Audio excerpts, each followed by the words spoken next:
Maybe you're wondering, why is he wearing that cool hat? It's because the tech overlords are listening. Now I can finally say, Google schmoogle. What are you gonna do, Google? You're completely powerless now. What's that? Google owns YouTube?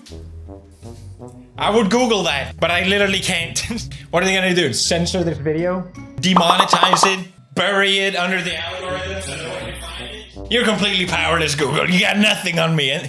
So the past couple of weeks, I've completely de-Googled. I don't use any of Google's so-called free services, except YouTube. I literally can't escape. It's surprisingly hot to wear a tinfoil hat. I don't know if you guys knew this. Well, you never worn a tinfoil hat before? Now, this all started because of privacy concerns. Being tracked with it, literally everything I do just feels kind of odd. Mainly because I wanted to also regain control over my software. And not to be at mercy of what the tech overlords decide to do just one day. But most importantly, I don't want to pay 20 bucks a year for 100 gigabyte storage. Not happening. I realized since swapping to Linux, my life has just been going upwards. I'm practically ascending next step. But I realized there's always an open source alternative, and a lot of times they're better. They just don't have $1 billion budget to market themselves. So I went down the de-Google rabbit hole, and I want to share what I learned, because by the end of this, once you know what I know, bro, you're gonna want one of these cool hats as well. So let's go through the de-Googleization. I want to be honest and share what I think you should absolutely change and maybe what was more hassle than worth. Number 1, your search engine. Change your search engine right now. You can do it now while I keep yapping. Just go to your browser settings, find the search default browser and change it to DuckDuckGo. It's a search engine that doesn't track what you do. It just works. Boom. Maybe you prefer everything you do online to be tracked and logged. I don't know. Maybe you're in that ballpark. I think just most people are either oblivious or lazy. So I'm telling you now, don't be lazy. Number 2, your browser. When I told you to change your default search engine, you did not just do that inside of Google Chrome, did you? Say it ain't so. There are way better browsers out there. I use Firefox. It's kind of B tier, but you can lock it down into S tier. A lot of people swear by Brave browser. I never tried it. My point is, this is super easy to change. And have you ever thought why browsers are free to begin with? Why is Microsoft so... Why do they want you to use their browser so goddamn badly, you know? Why do they all make it free for you? Could it be because they track everything you do online and sell or trade your data? What? What do you mean? They don't make this out of the goodness in their heart? You telling me Google isn't just $1 trillion charity? What? I found online that in 2023, Google paid Apple to be their default search browser in Safari. Guess how much? 20 billion! Jesus Christ! They definitely want you to use Google. So just don't. It will take you 2 minutes. Go do it. Number 3, the third thing I changed. Like many of you, I've been using Google Mail for years and years and years. And apparently up until 2017, that's when they stopped scanning your emails to serve you ads. So now Gmail is a little less creepy, you know, but if you think about it, it is probably the most invasive service that they run. And there are free alternatives out there like Proton. I haven't tried it out. I decided to send this bitch and get my own email. I paid a small fee. It was fiddly as hell. But at least people won't think I'm poor and have like Google Schmoogle in my ad domain. Number 4, with me de-Googling lately, I realize it's time for me to de something else. I don't want to say the joke. Anyway, I started working with G Fuel 6 years ago. G Fuel sponsor! Ah! We created the greatest flavor of all time, G Fuel Lingonberry. Lingonberry is out and it's really, really good. Honestly, I'm so proud of this flavor. Yuzu slash. Legendary moment. Yuzu slash, baby. Sour green pewdiepie. So many great memories. So many great slurps. So many great memes. But it's finally time to retire this guy. Sayonara, G Fuel-san. Because we're introducing a new tub! And t-shirt! Same energy, new armor. Get the collector's box. You get the t-shirt and the new tub. You don't want to be tubless this summer, I'll tell you that much. That's worse than having Google in your subdomain. It's available right now. Check it out, link in the description. Finally. Don't miss this opportunity to be part of history. We got many more exciting G Fuel announcement coming up, so stay tuned. Number 5, your phone. I have a Google phone. God damn it. Everything is Google. It's crazy. I didn't realize just how deep I've been swept into this ecosystem without realizing it. My goddamn TV is Google. I thought it was a Sony TV. You know, open up, it's like Google TV. How did that happen? I don't know about you, but I feel like I'm supposed to be enamored by the phone, how amazing it is with its incredible hardware, and how powerful it is. But if it's so great, then why do I feel like I'm the product? Huh? I hate my phone. Notifications just feel like they're there to suck me in, not to tell me anything useful. All these apps and features. I feel like my attention span is just getting mushed the more I use my phone. I hate it. It's just one big giant distraction device. So I have a Pixel 9, and it is a good phone. And I already own it. So instead of switching it out to like a dumb phone or something like that I know a lot of people do, I wanted to install a custom OS on it. There was a lot of them to choose from, but I opted for Graphene. Mainly because it felt like the biggest point of the finger to Google, you know? It's an operating system focused on privacy and security. Apparently so much so that even Edward Cullen uses it. Did I get that right? I would Google it, but I can't. But here's the thing, okay? For some reason, I feel like I'm the crazy one. Huh? What? Why do you want to Google so bad, huh? What do you got to hide, huh? This guy got graphene on his phone. What's up with that? I feel a little judged, okay? But after using graphene, I realized, no, this is how it should be. I'm not the crazy one. There's a few features on graphene that I really like, and these are just to name a few. Especially with security, I really like how they amped it up, but the fact that I close an app on graphene and it closes the app. Crazy. A lot of times on your phone, if you think you've closed an app, but in reality, running in the background and still tracking whatever it is they want to, graphene, nuke that shit. It's gone. Such a crazy concept, right? I'm the crazy one. Number 2, I control exactly what the app has access to. You can use file or storage scopes, I think it's called. And if I want to give an app access to a certain type of files, I pick which folder. Not the entire device, as it should be. Not some vague little pop-up going like, hey, do you want to give them access to this? No, complete control. Number 3, whenever you install an app on Graphene, it asks you before installing it, hey, do you want to give this app access to your internet? Because a lot of times the answer is, heck no, not happening. I realized I was trying desperately to find a keyboard that has Japanese, Swedish, and English. I really like the Swift kind of typing, you know? I just couldn't find an open source alternative, and I was like, what do I do? And then I realized the alternative is Microsoft or Google, okay? And I realized the keyboard that they offer is connected to the internet. Why? Why? Imagine you bought a physical keyboard and it was secretly connected to the internet, sending big tech everything you typed. We're not doing anything weird, just trust us, bro. It's so messed up. On Graphene, I still have the option, and if I want to take a Google app, I can starve it, put it in one of those. I still don't like that I use a Google app, but no, actually it's good. Google is at my mercy for once. Feels good. Another feature that I think is kind of obvious and most people would appreciate, but there was a 4th hidden feature on Graphene that I love. That it is not a feature, but for me it ended up being one. Like I talked about in the beginning, it feels a lot of times when I use a phone, it's such a distraction. There are some apps that you probably have to use. Maybe it's for work or because of friends and you want to connect. Whatever, you're gonna have to use certain apps that you don't really want to use. So I decided to put all those apps, and you can do this as well actually, on a different profile. The good thing about Graphene is that on a different profile, all these apps are contained in that profile. They can't connect to anything else on my phone or run in the background or anything like that. That's what's great about Graphene, and that's why, to me, it felt like a good solution with all the apps that I don't want to use. But what this ended up doing was that, okay, now I need to use this app that I don't like to use. It feels intentional going there. I don't even see these apps when I use my phone on a regular basis. And it made it so that my phone starts feeling like it's serving me again, like an actual useful tool that it supposedly is, right? So yeah, huge fan. I'm so glad I swapped out. It's probably the best thing I did so far. But it gets better, okay? I had to ride this couple weeks, I tell you what. Number, is it 6 or 5? I lost count. Anyway, password managers. What do you mean password 123 isn't gonna cut it? I hate password managers.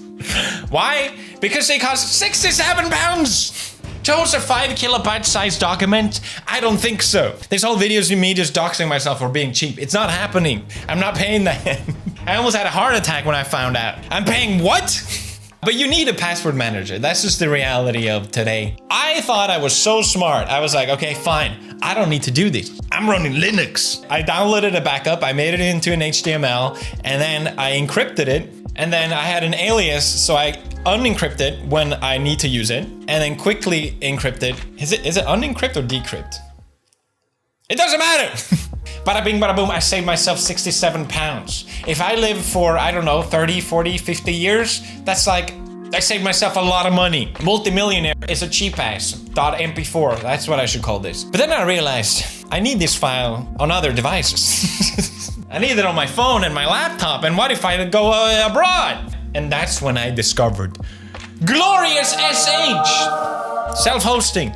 I can just host this on another device. I feel like ever since I did my Linux video, so many comments have been like, just wait until it discovers self-hosting. It's gonna be game over. And yet you were right, okay?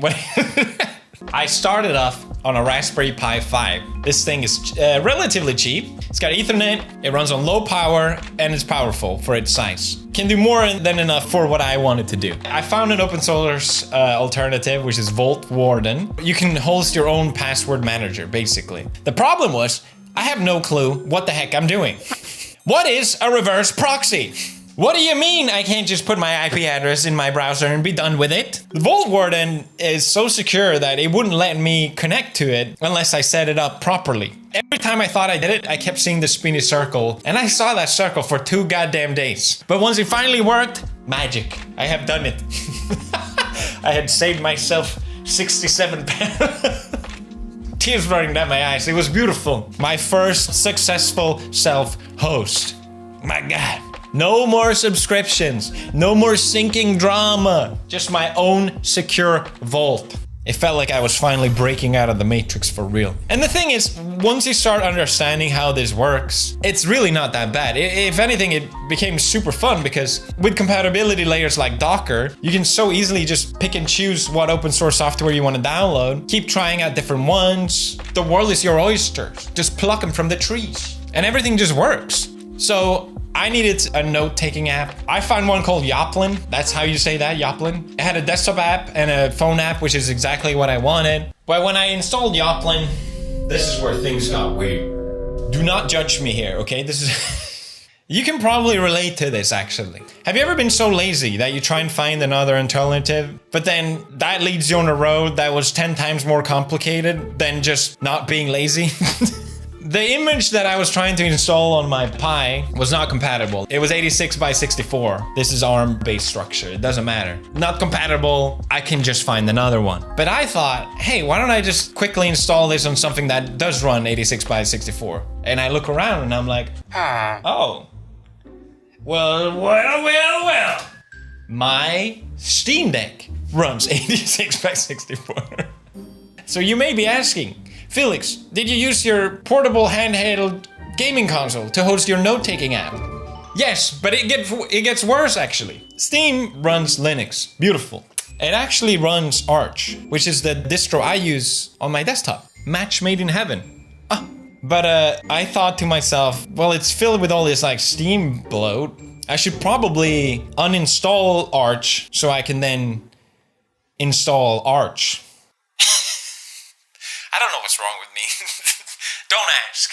And I did this, of course, just so I wouldn't have to find another image of my note-taking app.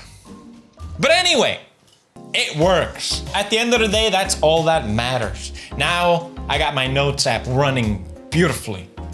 Number 7 or 8. It was time to say goodbye, Google Drive. Goodbye, Jotaro. 20 bucks for 100 gig? I don't think so. I'm not gonna pay you to hold my data hostage forever. Not happening.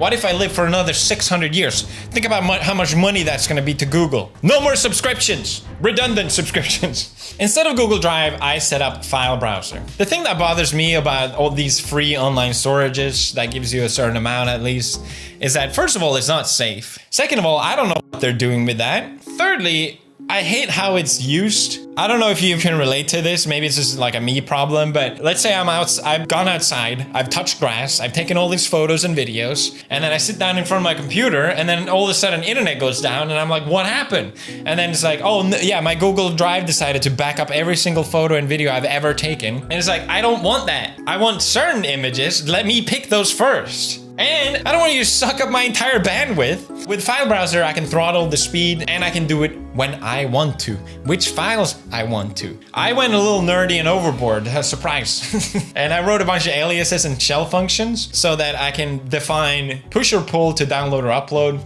which device, my phone, laptop, desktop, deck, and which subfolder. And I do all this with glorious SSH. It actually solved another problem for me, which is always sharing files between my phone and my desktop. I never know how to do it. Apparently, I didn't know this. I feel like everyone is tuning out because I'm talking about SSH again. But you can run it on your phone. Look, I'm connected.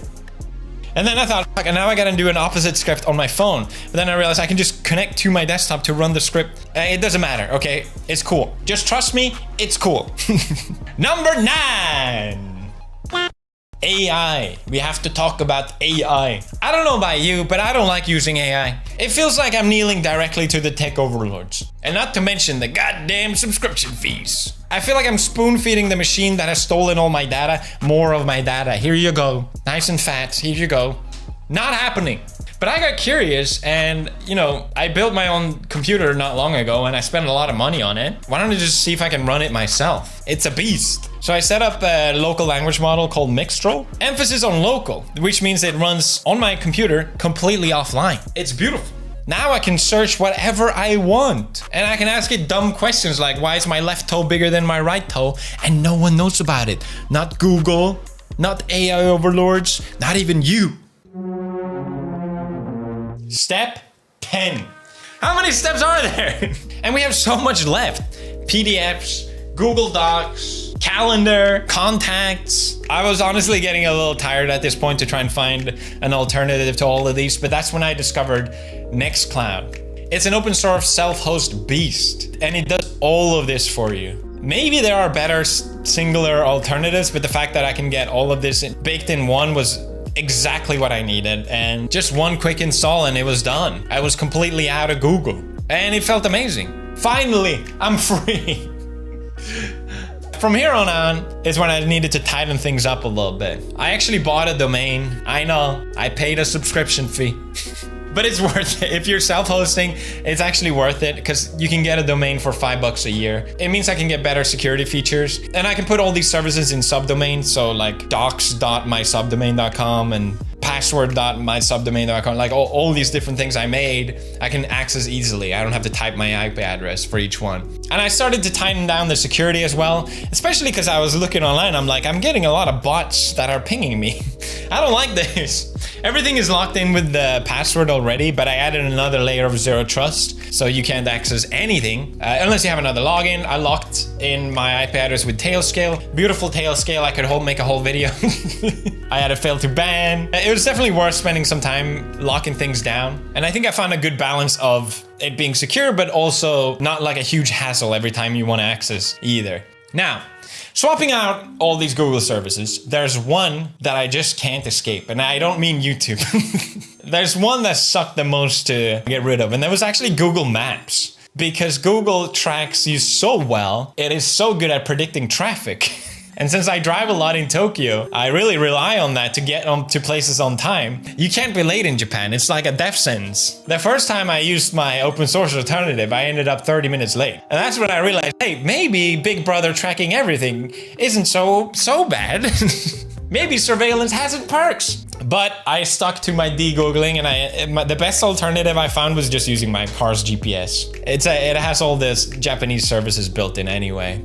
I ended up using my Pi to replace my Google TV, and I'm running Kodi on that. I haven't really fully set it up yet, so not much to say about it. And you may remember I'm doing all of this on my Steam Deck. I added an extension so I can plug it into Ethernet. That way it runs on less power. It runs completely headless, and I can monitor all of it on my safe network system that I have. But then I thought it'd be kind of cool to use the display, so I can use that for monitoring. I ran Tmux and BTOP on it, and it looks so cool. You know, this all started because I wanted to de-Google and try what that was like. And by the end of it, my Steam Deck looks like it's a detonator for a bomb or something like that. And before you ask, yes, I can still game on it, all right? It runs 2% of my CPU. It's like this weird home lab abomination at this point, but I love it. I love looking at it. I got it sitting next on my desk. It's just a vibe, man. Every time I see it, I'm happy. Another fact that I like using my Steam Deck is the fact that I can just use whatever I have around me. People have these like super sick home lab setups, which are awesome, I get it, but my point with this is that if you wanted to de-Google, you can use whatever you have at your disposal. It shouldn't cost you any extra money. Like, I'm not gonna pretend that Steam Deck is the ultimate self-host device. You're probably better off using a Pi, but maybe you have some device laying around at home that you can run Linux on. Bring it back to life, you know? Instead of throwing it away, and I hate to be that guy, but it's better for the environment. Yes, it's a lot of tinkering, but you learn a lot, and by the end of it, it's done. Like, I don't have to touch it. Google's mantra is don't be evil, but I still think they have a lot to do to qualify for that title. I feel like on your phone you have all these settings with privacy and give permissions and all these things that they ask you. But it kind of feels like one of those toys that Björn has that it's just like a bunch of buttons that doesn't actually do anything. Unless you go all the way with privacy, it doesn't mean anything. Don't call it privacy. And for me, it's not even necessarily about Google. I think it's more about big tech in general. I hate where software is going. Unnecessary subscriptions, ads, locking, updates changing the entire UI because you're more prone somehow to get more locked in. With YouTube, you know, it's been constantly changing for years and years and years just because they figured this is the best way to suck you in. If I host my own apps, there's none of that. So now I got my own home lab abomination, and I love it. I'm finally free from the tech overlords. It was 100% worth it. And look, bro, I made you one too. You've earned it. Here you go, bro.